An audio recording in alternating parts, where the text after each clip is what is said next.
நல்லதே நடக்கும்.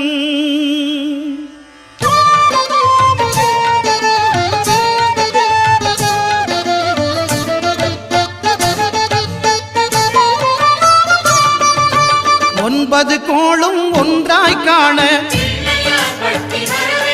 அங்கு கற்பகம் என்னும் கடவுளின் மெய்யில்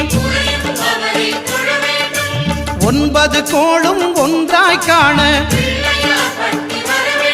அங்கு கற்பகம் என்னும் கடவுளின் மெய்யில்